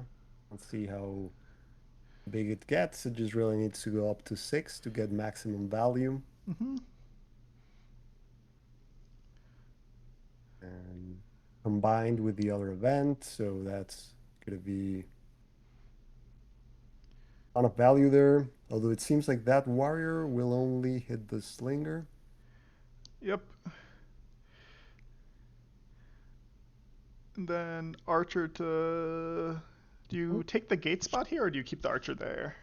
Assuming you keep it because of the gate in front, yeah.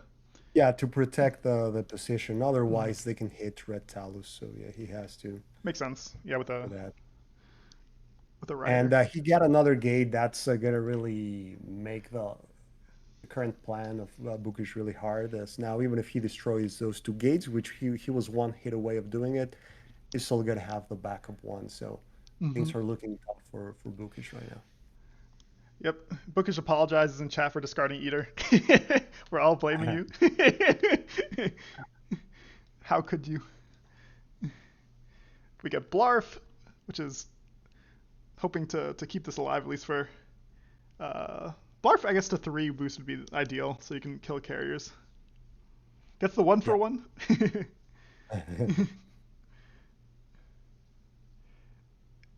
And ooh, okay, gets the 3 for 3. Okay, and then he's gonna finish that one off. Hmm.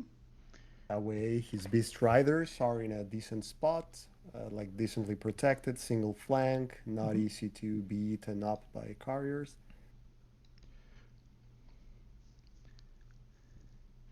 So how He much? has a little bit of, Sorry, on. well, he has a little bit of pressure right now on them. Has planted all the gates; they're spread out. Hmm. So let's see if he can keep this up. It's always tough against the kingdom. Like he might rely on like a lot of whiffs or things like that for this pressure to be able to keep coming, as that 5 gate there is the savior, right? Like that's Hmm. gonna allow him. Now the one for Fallen Kingdom, the Oh, one he Fallen put Kingdoms. Yeah, behind the 10 gate, this one. Yeah, that's yeah. gonna be the Mm. savior gate, as that thing would allow him to. And as you can see, Nestle, he's just protecting that area. Hmm. That's all he needs, and all the trades are always going to be in his benefit due to the carrier engine. Mm-mm-mm. Yeah, here's a kind of big turn in terms of dice. See how many Nestle can clear because Bookish's hand is. If you can kill, I guess you can only kill one rider potentially with the warrior, but Yep. Yeah. We'll see. Unless he has the weapon. Let's Mm, see if that is the case. That could be he could wipe out a lot of things right now, but seems like not yet. yep. So that's the perfect moment for the unrelenting that he's gonna have next turn. Like looks like Hmm. had those two beast riders at 1 health on an unrelenting turn. That's kind of the best you can get out of it. Yeah, that's amazing. Perfect. Perfect dice for unrelenting. Exactly. Interesting. We get Blarf in the back to kind of threaten Ritalis It's in some the coming pressure, turns. yeah. Mm. Gets the gate, and then gets the carrier in front. Okay, good dice. Ooh. Ooh, that one, that slinger. Is it the same one that already failed like three of those? Yeah, I think it's, you gotta sacrifice that slinger. It's not doing well.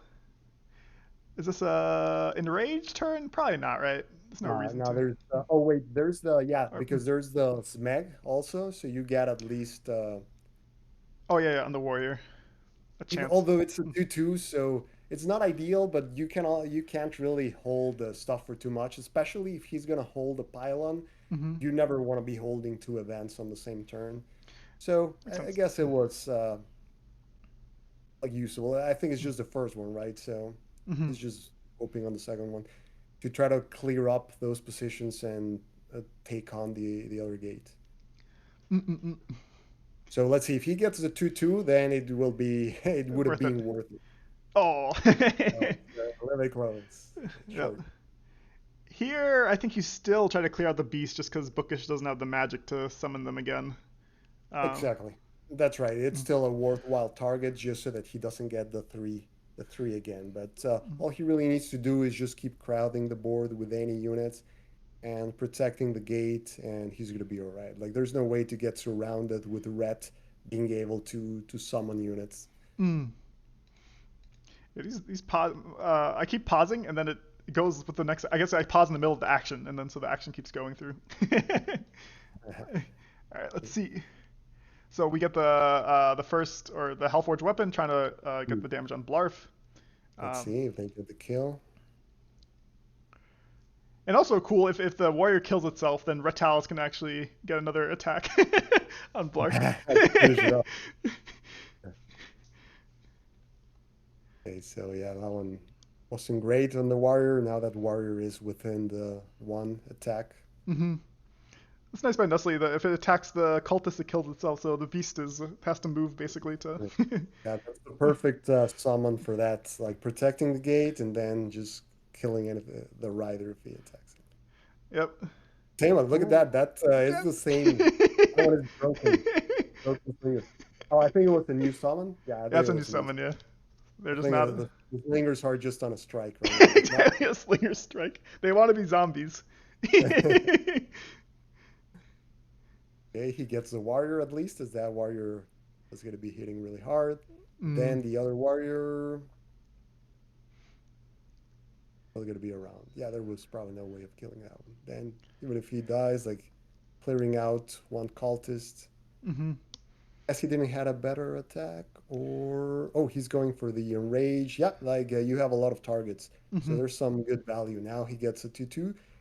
If he cleans the board, I guess that gives them an opening.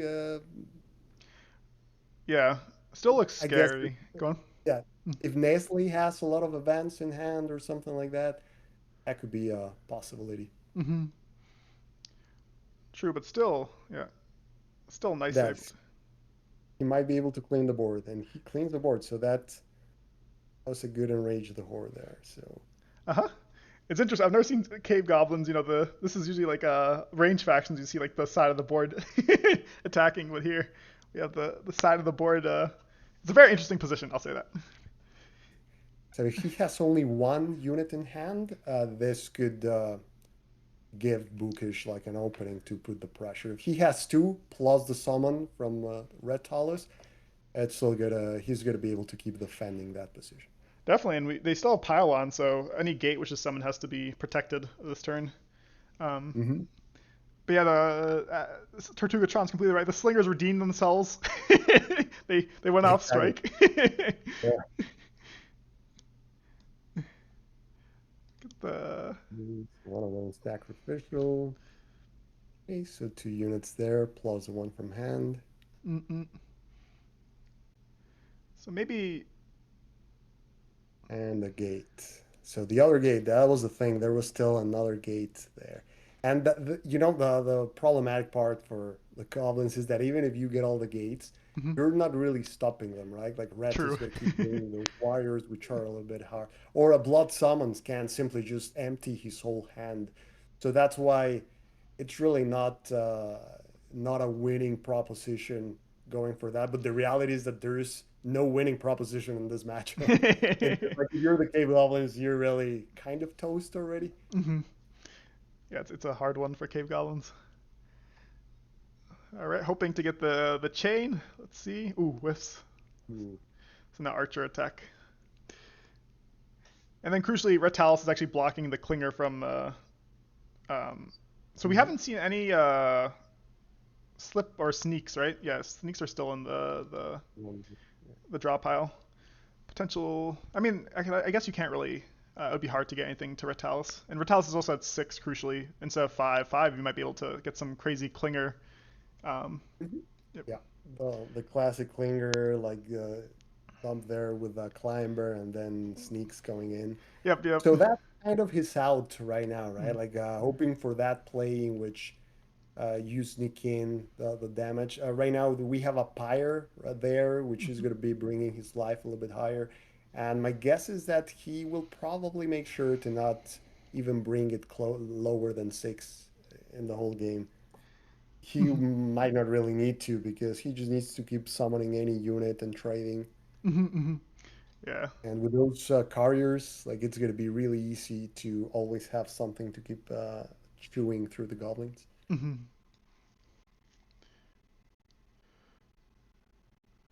Ooh, interesting. Okay, just using I thought I was using the climber to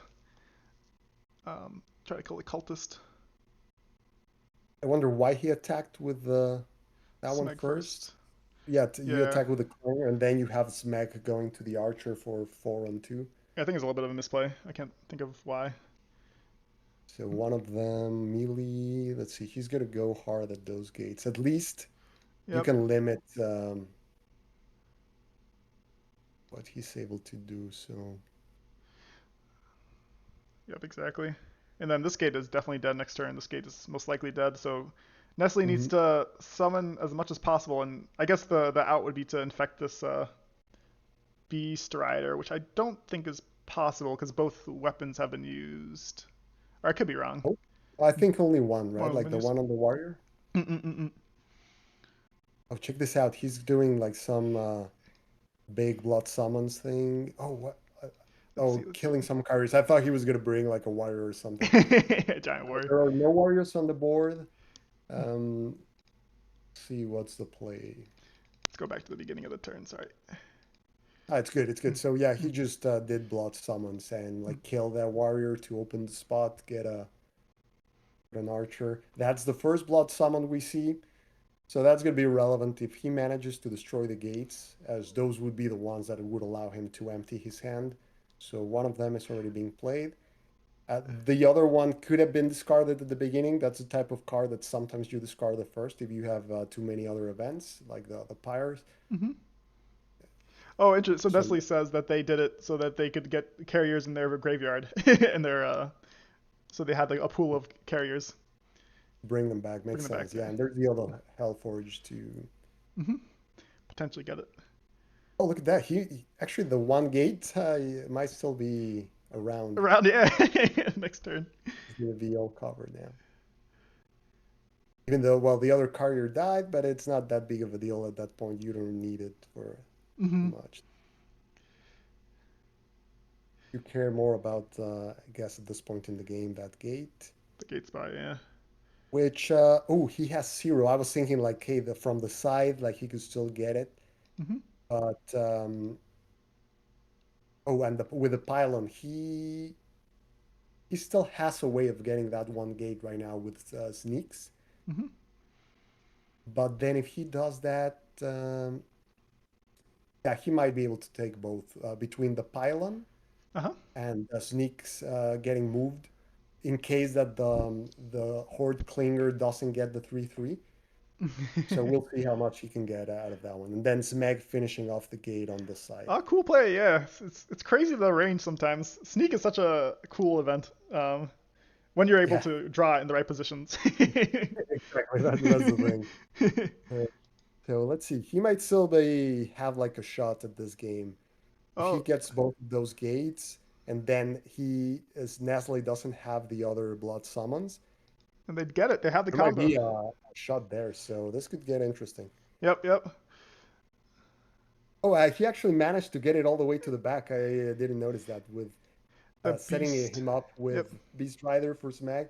So yeah, not even have to do that other thing. I was thinking like this is better, and you get some better value there with other kills you can do. So this just got interesting. I mean, Red Talus can keep bringing stuff, but once Bookish clears most of the stuff in the board, like getting a single unit per turn, that's not gonna work out. Like you need to have at least two around to be putting the brakes on the goblins. So Hmm. this could get interesting. Let's see. Yeah, Nestle pointing out the carrier killing itself actually is important here because the Klinger would not be able Oh, it to. opened. Ah, it opened the back door, so he didn't had to do a like a slightly more suboptimal play or Hmm. a play that relied on pylon.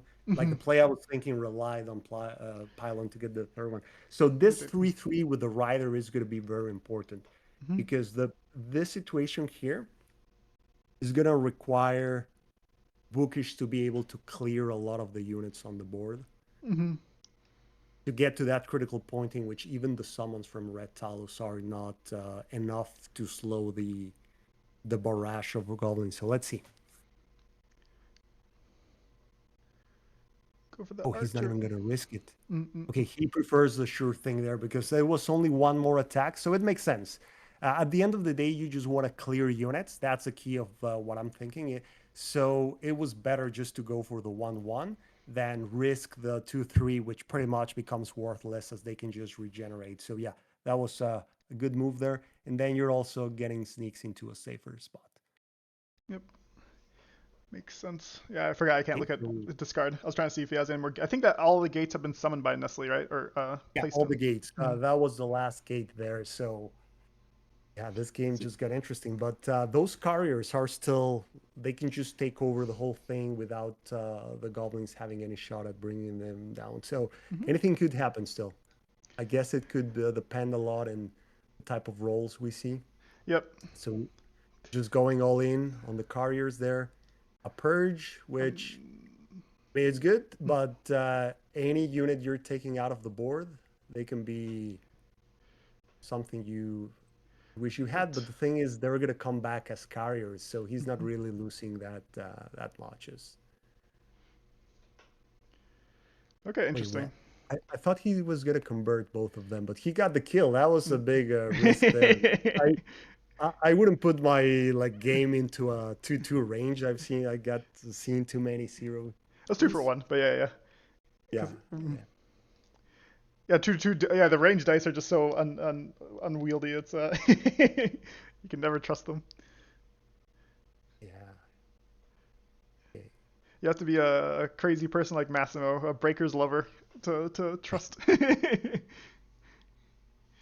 Okay, so he got four carriers, full health, so that was a good value out of that play. And now the question is, does he have any way of clearing those? He's gonna have to start relying on sneaks being the only one exposed Hmm.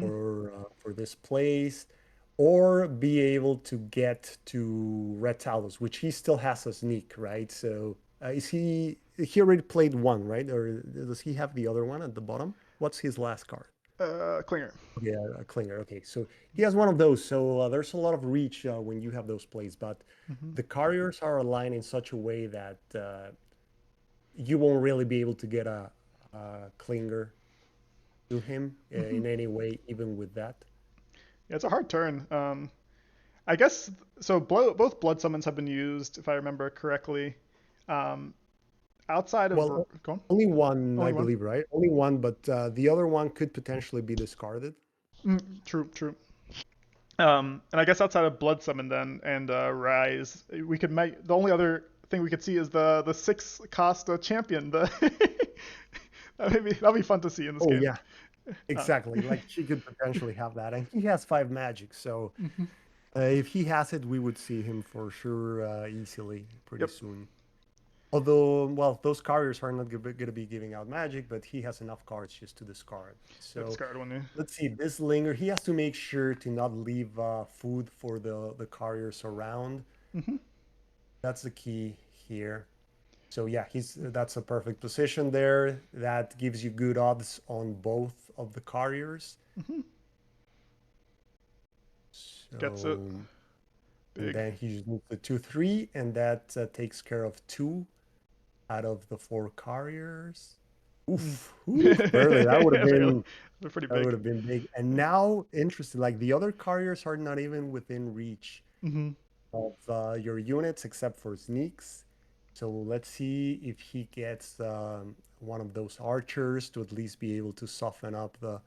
Oh, Oh, so the there's Blood blood Summon. sounds. This might be over then. If he Mm. has he's gonna just empty his whole hand. Yep. It's Let's looking see how like. many units he had left. So 2 warriors. I think that's it. Yeah, this is not Two looking warriors good. might be enough really just to take over the board. So this is the thing, right? Like against the Fallen Kingdom, even when you succeed in destroying the gates, it didn't make any difference at all in the end because they were able to offload their whole hand into every single unit without really being affected. So you just spent like 25 Ooh. damage oof, on the gates. Ooh, yeah, that one. Let's see. I mean, it still doesn't look to the best for cave goblins, but it gives shots versus if both those units died, it was over. Exactly. Yeah, and well, they don't have any cards left, and only one more summon. So I guess we could see. Let's see if we see some surprise here. Hmm. I guess the key here is going to be not giving food, not leaving food out for the carriers. So if he takes out the carrier on that side, and then like, well, there's going to be a carrier within range. Mm. See the Oh, pylon just to pylon. make sure that this unit dies. Yeah, I Okay. guess if he would have played it at the beginning of the attacks, he had a much better chance with his Slinger, just of Hmm. getting the 2/3. And then he could have flipped the Horde Klinger and Sneaks to get another 3 on that warrior so that the warrior is about to die. Hmm. So you're not sure, maybe he wanted to, like the thing there is, wanted to hold on that one for something else later, but Mm-mm-mm. this felt like the perfect moment for. For pylon. Yep. Yeah, to make sure because that warrior, if the warrior is at 1 life, then we're in a much better spot. Oh, but you know what? If he does that, then the carrier is able to eat the clinger and then eat the I climber. see. I So see. he can't really Do that. shift that, like make the shift. Like he just accepted that that clinger is going to become food for carriers. Mm-mm. Although, like he still needs a 2 for 2, right? So that's you can always hope on that, and then he has a decision to make there with the attacks. The Mm-mm. thing with the other carrier is that he could end up the turn with like 3 carriers, which are 3/2, right? Because Mm-hmm. he's gonna eat the one on the back. Yep. So that's good. That's gonna be a tough one. But at least that way he wouldn't be taking 3 on sneaks, which can be significant to have the Mm-hmm. means of clearing carriers. Definitely. Oh, so yeah, Book is just great call, Vexer, because Book has just said that. That's the reason why he kept or did the play the way he did it. Got it. Yeah. Cool.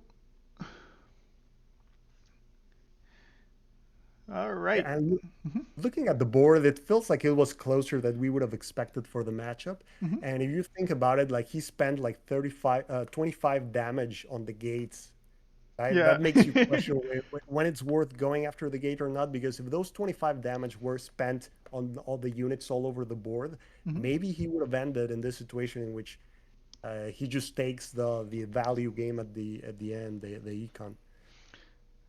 Yeah, it's definitely interesting.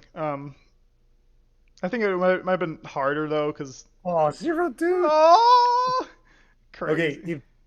if we see a 1-2 right now, that's gonna be One crazy. two again. Like if he doesn't even get the Oh, one. oh, it gets it. Okay, Okay, that's he got it. crucial. He got it. That one was critical for this thing. Because he had sneak also, so Rhett was dead. Yeah, yeah, Yeah, exactly. it would have been five. Damn, crazy. Okay, but well, at least he prevented being hit by three. Oh, Oh, hey, she he's has it. He has it. He has there! it. He's He has there! it. How did we miss that? I completely missed Yeah, that. forget about the climber. Like that, I Climber was can like, move three. that guy's the one. Don't pay attention to the climber. Okay, so this is a 3-4. Let's wait. Well, what are the odds of this? This is Interesting. we need a second to digest what we're seeing right now. Especially because we didn't see it at first. Like that's probably how Nestle felt about this when he said, "Hey, they only have that on the his hand." Okay, so that's I think a 70 something. Oh, 87%. Mm-hmm. Yeah, that 3 for 4. Okay, let's Let's see see. this. Let's see if it happens. Yeah, like he just didn't thought about sneak there. Yeah, the last card sneak. Because I think he was afraid of a unit coming from this gate.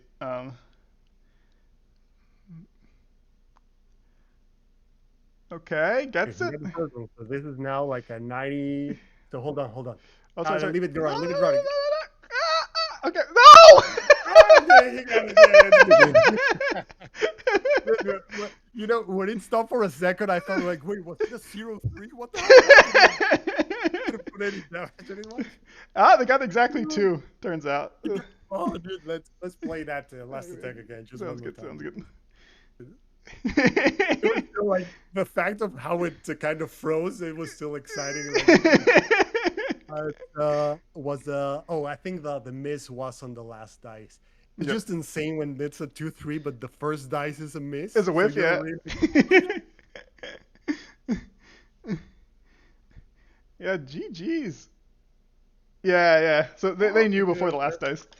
crazy, dude. So what can I say? Like, hey, Bookish, I take my hat off, man. Like that was like I thought you were completely done in this game. Like this matchup was so it's one of those almost impossibles, but you pulled it off.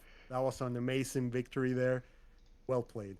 So Nestle points out that because we can't see the discards, but apparently Bookish discarded a climber, so he was kind of in a rock and a hard place where he has to play around climber at the same way sneak. So there's no way to play around both. He just had to guess if the last card was a climber or sneak. Um, Wait, but the climber is not able to reach him on the side. it would be if Retalis moves, because he didn't move. He had an Oh extra yeah, move. like he was thinking like what's a safe position exactly. Mhm. Yeah, and you know what? In there, like thinking about the goblins, like usually people you never discard goblins, right? Like unless it's a beast rider because you're really low on magic, but Mhm. you never discard the zero cost goblins. So if I see that my opponent discarded only one card, in total was it only a single discard then that the goblins had this game? Well, plus the big guy the eater. So you're assuming that one. Let's see. If you see that they Discard discarded three three, you cards. know Yeah. one of them is the eater, Mhm. and then you assume many times that if you saw all of the beast riders, Mhm. then you would definitely say like, yeah, probably one of the sneaks were discarded. What was the other discard there? The one of them you said was the climber. One was a climber, Uh, one was beast or eater, and was it then one let's see. beast? Let's see. I think it was probably Beast Rider if I had to guess, but let's see. So this one was definitely. So this was the climber turn probably. Let's see. Or was this the Beast Rider turn? Oh, sorry. I'm player one. Not need to be player one. I'm player two. I'm looking at the. Or wait. No, no, no. Player two. Yeah. Yeah, So, players too. So you can just start the next turn and I then just see. do back one. That's the fastest way. Whenever I want to I check see like it. Discord. Cool, cool, cool. So they discard Eater this Okay, turn, continue. and then And I mean, knowing Nestle, he probably on that last turn, Mm-hmm. He had to use all the moves for. Oh yeah, we saw it. It was the one in which he needed to move the The warrior pylon. and then the two carriers to get there. So one of them was pylon. Well, that one's a pylon, yeah. Okay, so yeah, if you see three discards and you've only seen one pylon, Mm-hmm. and you've only seen one sneak, and they only have one card left, it's like the rational assumption that the last card is a zero cost unit that they haven't played. Assuming that you see the turns they played and there wasn't any situation in which they would have benefited from playing the climber. Mm-hmm. But seems like yeah, he didn't really had an option right on this on the last turn about the way he could move units. There was no way of getting at the climber to eat it. So if they had sneak, they were gonna be able to reach you. Mm-hmm. And could he have? There's no point in summoning a unit out of Red Talus because you cannot block both flanks Mm-hmm. there. So there was probably no good way of protecting. This is the one in which the pylon would have given you like better chances on the warrior. But maybe at that point he was thinking like, hey, is it even worth using it right now? But then Mm-mm-mm-mm-mm. Yeah, so let's see. If Nestle once we didn't go. miss, does that matter? Yeah, it doesn't matter in this case. It doesn't matter because in the end of the day, the climber Climber. is the one that's getting you. So even if you get it, like the Yeah, only difference is that yeah, he would have gotten like one more hit on sneaks. yeah.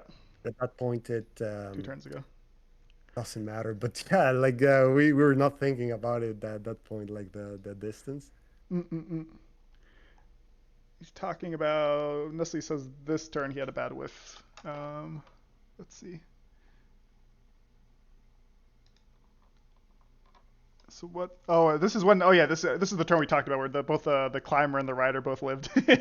They should have died. Yeah, Oh yeah, let's yeah. take a look at that whiff again. Like, what were the odds on that? Because well, now that we saw how critical it was, like game defining. Yep. So he had a two life climber, and who attacked that guy? Was it the archer? I think the archer. Yeah, the archer Like attacked the the. archer. Oh, the archer whipped on that one. Okay, Mhm. so it was yeah, like a 2-2. So you have like a 70% there. Mhm. So yeah, those are always like painful whiffs. And also the carrier, I think, on the climber, because this one is the 0 for 2 on the. Yeah, that's the one I was thinking. Zero, Like yeah. like you have a 70% shot, right? I think it's on the 2-2. Oh, the 2 2, yeah, yeah, And yeah. then it was a 75% on the Beast Rider Mm-hmm. there. So this is what's so what I say about this game in which when you have two good players Mm-hmm.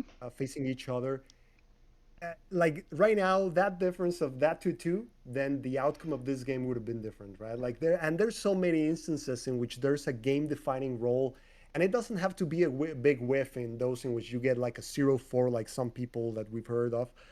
Uh, Hitting melee like a 0-4 melee, right? Like you, Yeah, you know what I mean? yeah, yeah.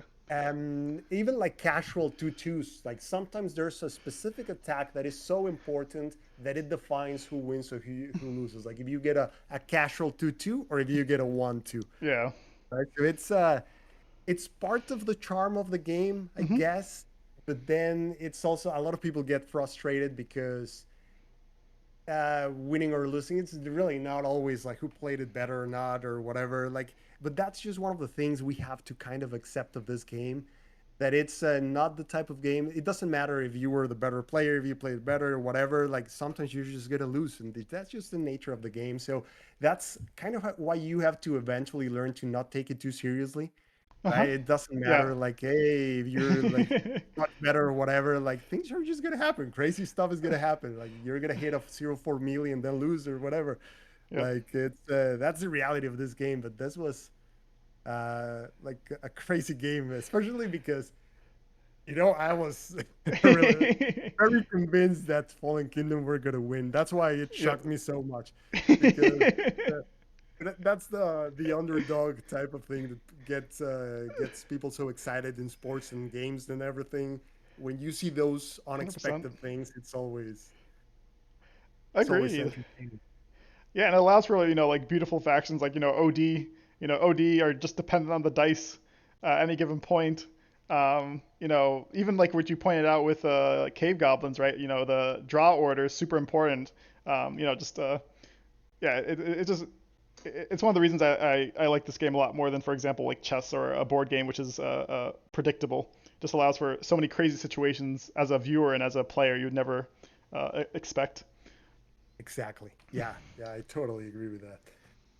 Yep, yep. Anyways, GG's. That was a great. Like that's all I could hope for and more. It's the Hollywood movie in a certain way. Like you said, Vexer at the beginning. You have the number one player versus the last. The guy who won the lottery, the wild card to get into the Yeah. finals. Um, Even though we both know that these are both way better. These are two of the top players. But still, from a narrative point of view, it's Well, except the final, right? In the exactly Hollywood movie, like the player who got it in the raffle, 16 player coming from the back, like true. that's the one who would have won in this way. So if Nestle would have been playing the Cave Goblins, then I would have said that all of this is rigged and all of this is all created in advance just to make things exciting and get people hooked in the game. Exactly. It's the Yeah. tragedy, or like the boxer, the underdog boxer slips at the end on the sweat and whiffs something. Yeah, exactly. But this one, in the end, it would have been more of a Rocky one, in Mm-mm. which like Rocky loses at the end. So with that ending, in which he's about to win, he's gonna make it. No, he gets knocked out. Yep. Nestle says the season 3 of a 5 season show. Yeah, the season where the protagonist needs to lose to sell another Exactly. two Yeah. seasons. Yeah. Oh well, what a game, man! It was really good. Like I had a great time. I hope everyone watching. Hope we made it entertaining. The games were amazing, so Mhm. those were entertaining for sure. Yeah, no, that was amazing. Thank you, first of all, Tortugatron for hosting Turtle Surprise. Amazing tournament. Hopefully, we get another one soon. Um, I guess Tortugatron's not in, but we'll have to ask Tortugatron what the next tournament, if he has any other wonky ideas for the next Turtle tournament. And then, of course, congrats to Bookish and Nestle for making the finals and doing such a crazy series. Um, and yeah, and thank you, Vexer, for coming and commentating. That was so much fun. Yeah, absolutely. Thank you, man. And congrats to both players. And yeah, Tortuga Tron, looking forward to what other ideas you have. Like, as you say, hope he comes up with some other like complex, fun thing. And yeah, would be looking forward to it. 100%. 100%. A lot of fun. Yeah, thanks, guys. But yeah, anything else you want to say, Vexer? Yep. Or Yeah, I think that's a good point to wrap it up. sounds good. All right, thanks everyone for showing up. Thanks Eden also for making the poster. Great poster as always. I think he's used that one before, but still amazing. um, and yeah, thank you to Tugatron for all the effort you put into these amazing tournaments. Yeah, I'll see you guys around. Yep, thank you. Later, everyone.